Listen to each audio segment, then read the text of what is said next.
Canada এক স্বপ্নের দেশ, যেখানে পাড়ি জমাতে উদগ্রীব বিশ্বের বিভিন্ন দেশের মানুষ।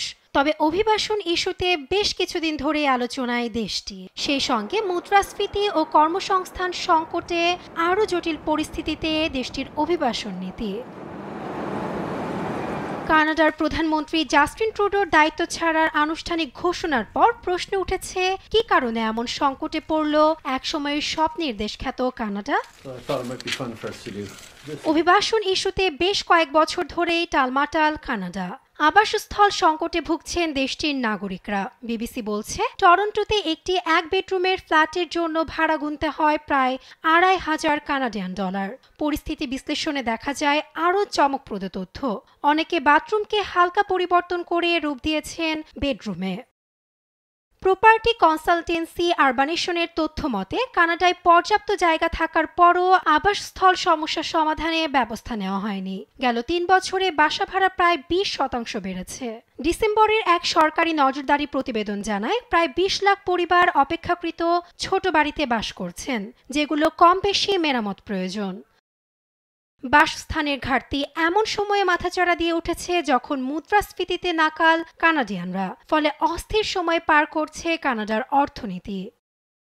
তবে পরিস্থিতি অস্বাভাবিক হওয়ার আগেই সতর্ক করেছিল কানাডার বিভিন্ন জরিপ কর্তৃপক্ষ।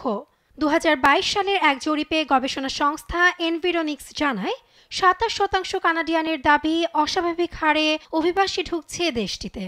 মহামারীর পর ট্রুডোর অধীনে এ সংখ্যা আরও বেড়েছে 2024 সালের মধ্যে, যা বেড়ে দাঁড়ায় 58%। ফলে 10 বছর আগে যেখানে দেশটির জনসংখ্যা ছিল 3.5 কোটি, বর্তমানে তা পৌঁছায় 4 কোটিতে। কানাডিয়ার পরিসংখ্যান ব্যুরোর তথ্য মতে, 2024 সালে জনসংখ্যা বৃদ্ধির 90%-এরও বেশি এসেছে অভিবাসন থেকে। এর প্রেক্ষিতে অটোয়া, ভ্যানকুভারে বেশ কয়েকবার প্রতিবাদ সমাবেশ করেন বাসিন্দারা। 6 জানুয়ারি পদত্যাগ ঘোষণার আগে প্রধানমন্ত্রী হিসেবে জাস্টিন ট্রুডোর সমর্থন ছিল মাত্র 22%। তবে তার এই পরিণতির পেছনে শুধুই অভিবাসন ইস্যু দায়ী নয় বলে মত বিশ্লেষকদের। মুদ্রাস্ফীতি ও অভিবাসন ইস্যুতে দেরিতে ব্যবস্থা নেওয়ায় নিজ দলের আইন প্রণেতাদের সঙ্গে অন্তর্কোন্দলে জড়ান ট্রুডো। অন্টারিওতে কুইন্স বিশ্ববিদ্যালয়ের রাজনৈতিক অধ্যয়ন বিভাগের প্রধান জোনাথন রোজের মতে, অভিবাসন ইস্যু ট্রুডোর পদত্যাগের প্রধান কারণ না হলেও এটি কেকের ওপর আইসিং হতে পারে। এর আগে 25% শুল্ক আরোপ সহ কানাডা নিয়ে একের পর এক বিতর্কিত মন্তব্য করেন ডোনাল্ড ট্রাম্প। এর কিছুদিন পরে আনুষ্ঠানিক পদত্যাগের ঘোষণা দেন Justin Trudeau. Nasrin Akhtar, news desk, Desh TV.